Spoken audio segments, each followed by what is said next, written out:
and Steve for coming tonight, and all of you guys for coming out here and paying attention to what's going on. This is possibly a once-in-a-career sort of thing. I haven't seen this sort of thing since I've been here. I think it's good because I happen to believe in competition. So why is it so hard for lifelong cops to successfully lead an organization? The reason's simple. Cops are trained to respond to problems. Someone calls, we respond. That's the nature of our job. And it's the type of thinking that guarantees failure when cops become managers and staff members. Effective leaders know that for any organization to succeed, they have to get in front of the problems and develop systems to handle those problems before they occur. An example would be a records management system. We currently, and for decades, have handled our reports the old-fashioned way. We write it, we drive it, we leave it, review it, route it, and hope that it gets to its final destination. There's significant room for error throughout this outdated, labor-intensive system. When the errors arise, it causes a fire that someone has to put out. Putting out fires is what our staff does throughout the day. We've seen it. We've talked to them about it. This is the major complaint in our office. This is the time that can't be used to do something of value. It just is used putting out problems. But a quality system, in this case the RMS, eliminates many of the opportunities for error in these scenarios. Eliminating the errors means limiting our firefighting. We have to begin developing systems to ensure that staff doesn't spend all day responding to these fires. For years, I've tried to encourage our staff to see that putting effective systems in place is the only way we can overcome the constant recurring problems that we encounter. But it's clear that the opinions of value come from the staff members themselves. And that opinion is either everything works just fine, or there's nothing we can do about it. That doesn't give us a whole lot of room to do something else. Our office strives on the status quo. What we did yesterday is considered good enough for tomorrow. We pretend to have standards, but continuously demonstrate that our actions don't match our words. Deputies with histories of mediocre performance and disruptive behavior are promoted, while superior performing deputies are overlooked. We develop and post our vision, mission, and values, and regularly take actions that completely contradict these ideals. We fire a deputy for inappropriate conduct while off duty, then rapidly promote a supervisor who commits a crime, victimizes a young lady, then slanders the victim in an effort to evade taking responsibility. I find this unacceptable. We begin an organizational improvement effort and expect deputies to take it seriously after placing the same ethically challenged supervisor in charge of the program. It's based on ethics at all levels. Again, how do we square this with what we write down and put on the wall in our basement? It's pretty hard to do. We've had 8 years of status quo. We've heard several times that we just need to hang in there and positive change is on the way. And yet nothing improves. Key elements of the prior staff are still in place. Some of these people have no business occupying positions of authority, and I think most of us have already discussed this plenty of times. But there they sit, and they're set up for positions of greater authority soon to come. And here you sit, deputies who accomplish all the real work that the public values. That's what you guys do. Many of you have a conflict that's been brewing inside you for years. A constant internal dialogue that struggles between, do I just shut up and go along with the program? 1 minute. Or do I try to live up to my potential, pushing for meaningful change, but risking the wrath of disinterested staff?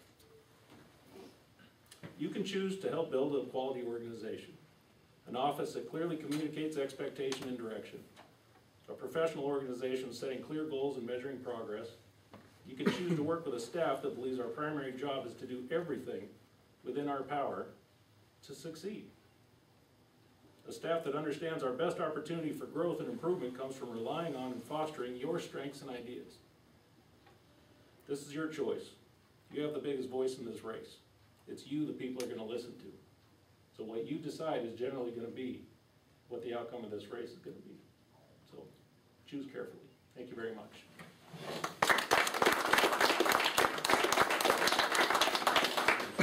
Thanks, Bob. Okay, so now it's the the question portion here where the candidates get to ask each other questions and respond. So again, we'll start off in order. So Steve gets to pose the first question, and just remember the time constraints. Questions will take no longer than 2 minutes to ask. The responding candidate or candidates will be allowed a 5-minute reply, 2-minute follow-up question if necessary, 2-minute follow-up answer if necessary as well. So, Steve? Okay, the first question I have is for Bill.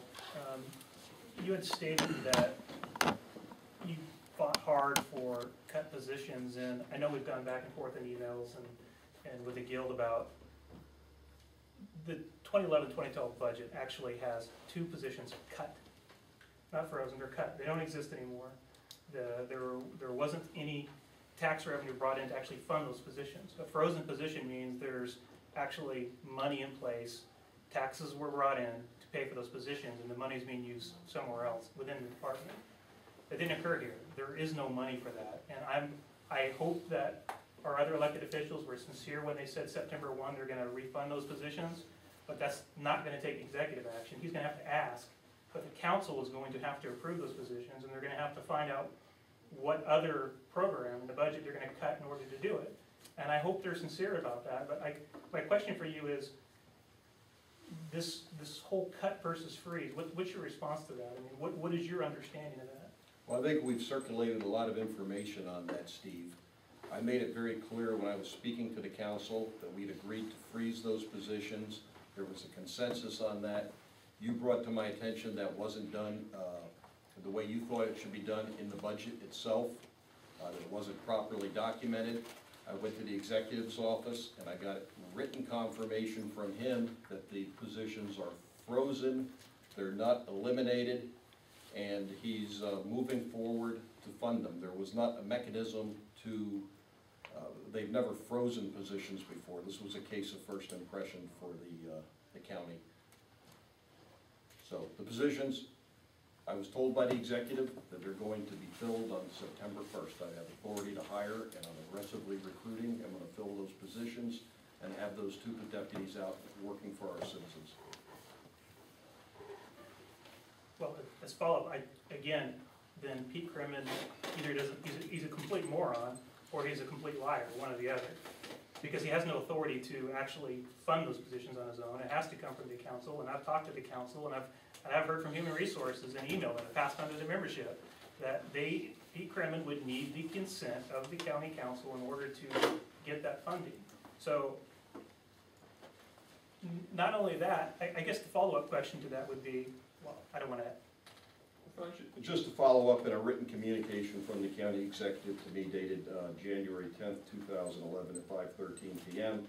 I agree that the 2 deputy positions are effectively frozen. In the event funding becomes available, please be assured that it will be a priority of my administration to reinstate those 2 deputy positions.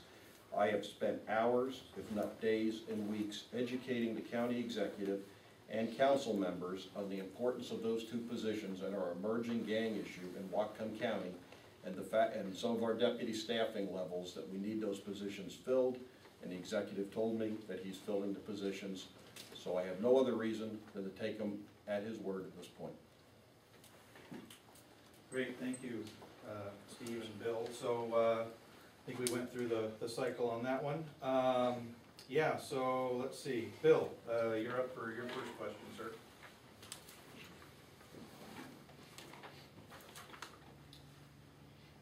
Steve. Yes.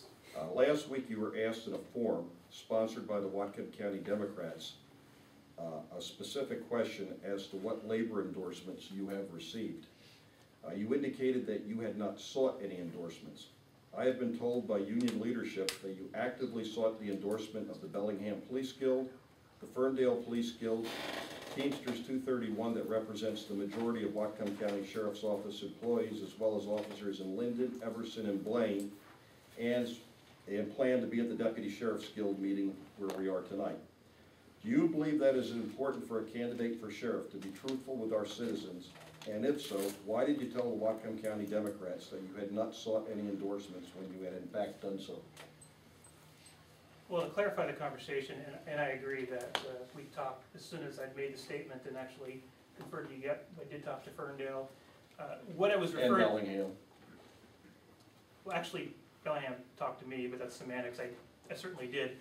What the question was that was asked at the Democrat Forum was simply, Bill had talked about all the endorsements that he received from the Bellingham firefighters, from 231, the labor union who represents the corrections officers in Blaine and other things. What I was trying to convey is that, and what I said was I had reserved asking a lot of these groups for their endorsement because we simply hadn't even gotten past the filing deadline, so these groups wouldn't even know who was even filing. And I totally concede that, yeah, I did indeed talk to the Bellingham Police Department, I talked to Linden, talked to Ferndale, and yeah, I absolutely would have accepted their endorsement, but I had no intent of misleading anybody. I was referring specifically to Bellingham, and I said that I would be seeking their endorsement, and I will, the Bellingham firefighters and some of the other labor groups. So yeah, I thought that was conveyed properly, but obviously it wasn't. Did you have a follow-up to that, Bill? Yes, I think the question, Steve, was any labor organizations, not specifically the Bellingham Police Department. And it's important to maintain the credibility of the sheriff's office to be able to give information accurately to the citizens. If we're going to maintain their trust, we need to be able to convey information accurately and responsibly. Yeah, I would agree to that, and again, it was never a direct question. It was actually a follow-up that I was talking about, and I absolutely agree that accurately giving out information is very important. Thank you. Bob, you have your question? Yes, so this question's for Bill. Several years ago, you adopted a sheriff's office vision, mission, and values doctrine. We have posters hanging throughout the office that display these. Last summer, I asked you and other command staff how we were measuring our daily activity against these ideals. The answer I received was, we don't. It hadn't even been considered. Will you tell us what the purpose of a vision, mission, and values proclamation is if we don't measure our daily activities against our stated goals? Well, I don't recall having that conversation. Are you saying that was with me, Bob? I asked you and a couple other staff members, yes. Well, I have no recollection of I'm that. sorry, if I could just remind you guys to, if you could try to stick to the format with the question, the reply, the follow-up, the reply. I was just asking for clarification. Okay, sir, it's just, what we want to avoid is any kind of just back and forth.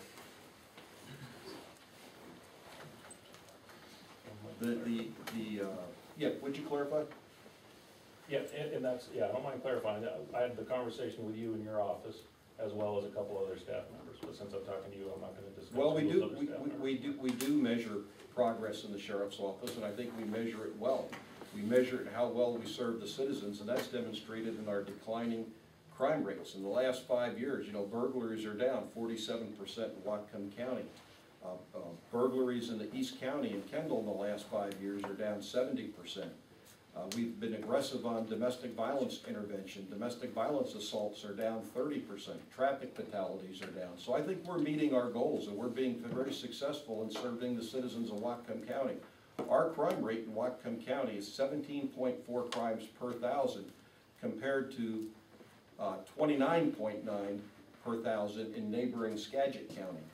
This value and mission and goals, we know that's a culture change. We know that in Richland, where we borrowed the concept from, that was a 6-year process to install it, to permeate the agency. There's a lot of alignment that needs to be done. We're trying to make the sheriff's office function as an entire organization. Our law enforcement operations, our corrections operations, our records sections all operate as a system to serve the citizens of Whatcom County.